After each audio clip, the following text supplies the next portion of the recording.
So tell me, what you just do to break the routine of the day? Kinda, huh? The monotony, you know, all that dreary kind of day-to-day living. What you just do to kind of break that? Talk harder now, can't hear you. Speak up now, man. A pity, man. I sure you had some good ideas. A thing I just do these days is that I make a request in my head before I go work or I go into some session or so. I make this request to my, call it a prayer.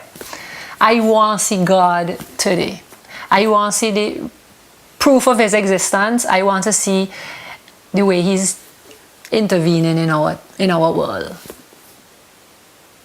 Because you know, our eyes were physical, right? And we had this physical world around us. And we're so accustomed to just we train our eyes to just see the physical part of the world. And there's a whole dimension out there of spiritual that is way bigger, way vaster and realer than this physical world. And we don't see it because we train our eyes just to see the physical.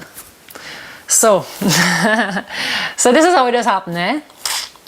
It's easier with people, because people, I mean, okay, if you work alone, it might be harder, you know, just home, so you could see nature, you know, like yesterday was this beautiful sunshine, and you say, well, wow, God, you're a great artist, you know, what a wonder. But is when you meet people, because what? All of us created in the image of God. All of us. Even the atheist, staunchest atheist you could cross, he is made in the image of God. And so I like to kind of play detective, you know, kind of say, there got to be something in you that reflects God. So it could be His creativity, you know, could be generosity, could be, you know, even a guy, you know, sleeping in a cardboard box, you know, the way he looks after his dog, share his food with his dog, you know, even that could be that could be a reflection of God, you know. God looks after His kids, His children, He's caring and looking out for us.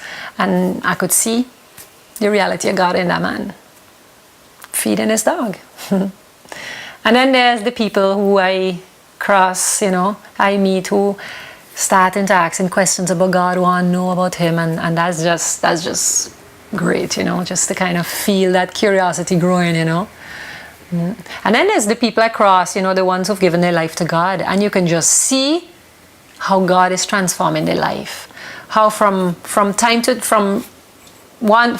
the next, you know, we see him last week, see the person this week, and say, wow, you're moving ahead, you know, I see you changing, boy. God at work in your life, He alive and living. He changing you, you know. Then the hazards of life, right? You ask yourself, what, how come I butt up with that person today?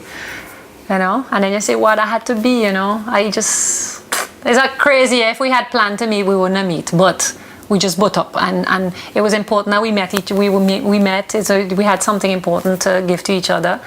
You could say that is just hazard, but I like to think that was, you know, God placing us on each other's road. So, you know, I challenge you, try it. Just go in your day today and say, God, I want to see you. I want to see the reality of your presence today in my life. Show me you exist. Even if you don't believe in God, you know, you go, I want to see you exist. Prove it to me. And I can assure you won't be disappointed. So, let me hear about it, right? Keep me in touch. Keep me up to date with what's going on. I'd like to hear your feedback. Bye.